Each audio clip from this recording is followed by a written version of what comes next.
So today I'm going to be speaking with the kids about overcoming adversity, overcoming struggles. It's Bullying Awareness Week, so I'm going to be talking about bullying and having the resilience and the strength to get through something like that.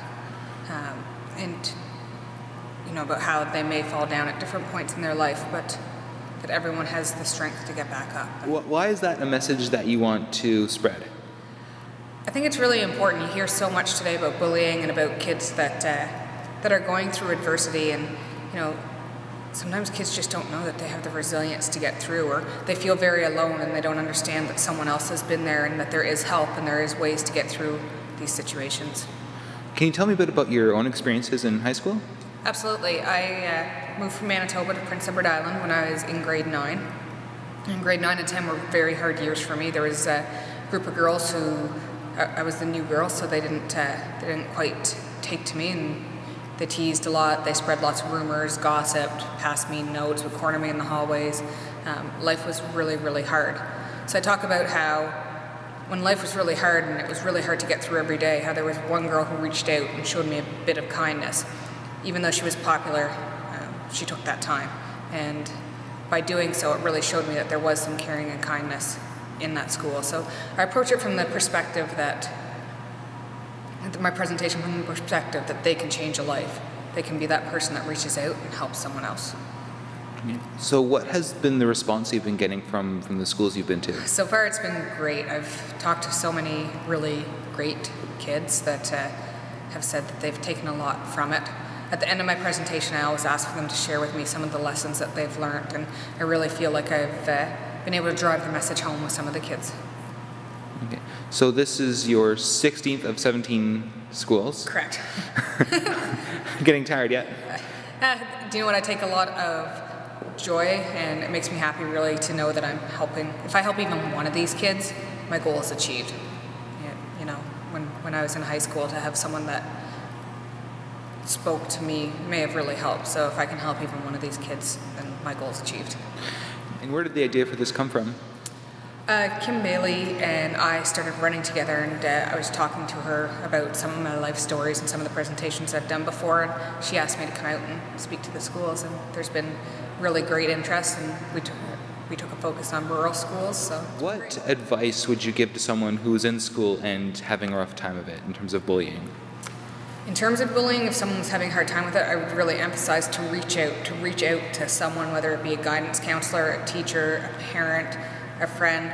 Reach out and tell your story. Don't let the emotions fester, because that's going to be a really bad way to internalize everything. Whereas if you can reach out and tell your story to someone, you're going to get some of those emotions out, and it may not seem quite so bad. In the past couple of years, there's been a lot of focus on anti-bullying, even more so than when I was in school. You have the Pink Day coming out of Nova Scotia. You have Perry Aftab coming into Montague a little while ago. I guess, do you have any sense of why now, recently, there's been more of a focus on anti-bullying? Well, I think bullying has become so much more apparent in the media. I think bullying always went on. There's two really distinct differences between earlier and now. Now it's getting a lot more attention. There's a lot more teenage suicide. Kids are having trouble handling it more, finding that resilience. But also, when I was being bullied, I went home, and I didn't have to worry about those bullies when I was at home. And that's not the case these days. Kids go home, and there's Facebook, there's Twitter, there's all these social media accounts, so they don't have an escape from it the way we used to in the past. I think it's just important for the kids to know that when they come to school every day, they have a choice. They have a choice to come into this school and to tease and to gossip and to be a mean person. Or they do have the choice to come in and reach out and save someone's life, be a kind person and be a good person. So it's teaching them that they have that choice. So what did you two think of the presentation? It was awesome. Yeah, it was amazing. What? Kind of inspired me to when I'm getting bullied, just to don't take it really hard, and just get back up after you fall. Okay. Why did you think it was amazing?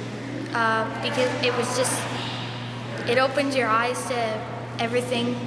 You're not the only one going through the hard times, and you always have people there for you no matter what happens. Just be yourself, and you can get anywhere. Do you see many problems with bullying at school? whole lot. There is some though, but we're all kind of friends because we all grew up together. And a lot of us are related too, so... Yeah, it's a small school, so there's not really much that goes on. Right, so what are you going to do differently after having heard this presentation? Catch myself before I say something like bad to someone. Like if I'm about to laugh at someone if they get hurt, just don't do it. Stand up for people, Yeah. just make sure everyone fits in and Include people. What, let them feel like they can be themselves. what was the most interesting part of the presentation for you? How she could still compete in like the Paralympics even though she couldn't see very well. She won a whole bunch of awards and stuff. And yourself? It was amazing how she goes through the treatments, and she's still going to all these schools and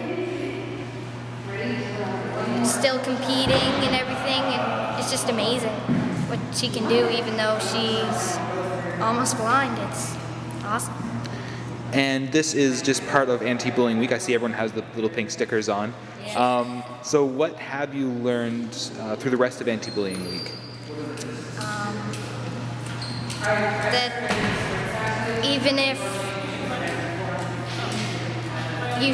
you feel like you're alone, you can always find someone to help you through everything and be there for you. You always have a friend. Everyone has like a different story. You don't know what they're going through at home, and just be careful what you say to someone. I think it's really important to have her come to the school because I think she brings a very positive message to the students, and not only has she had to overcome situations like bullying, but she also has had to overcome other challenges in her life. And they can see that even though maybe she was bullied, she has come out on with a very positive note, and she shows that you can overcome bullying and go on and make a very positive change in your life. Now I see a lot of the students this morning have some pink stickers on them somewhere. Can you tell me about those? Yes, actually today the students were asked if they might wear pink because the message this year for the Anti-Bullying Week is Stand Up to Bullying, and they are actually wearing pink today to actually show that they are standing up against bullying. And for those who didn't have pink sweaters, they've chosen to wear pink stickers to say they are against bullying and they will stand up to bullies. So what have the students been learning from Anti-Bullying Week? This week the students have just been discussing about choices they can make when they're bullied, what they should do when they are bullied, and maybe how they can speak out, or if they see someone else being bullied, what they can do actually to help that other student, and how they can stand up to the bully. And they've also been working on posters to actually put that message out there to show what their beliefs are with regard to bullying. And what's the response been from the students? The response actually has been excellent. The students have had great conversations around bullying and have actually talked about how they've stood up for others when they've seen them being bullied and the difference that that may be made in that person's life, and how we shouldn't take being bullied from someone else and we should stand up for others.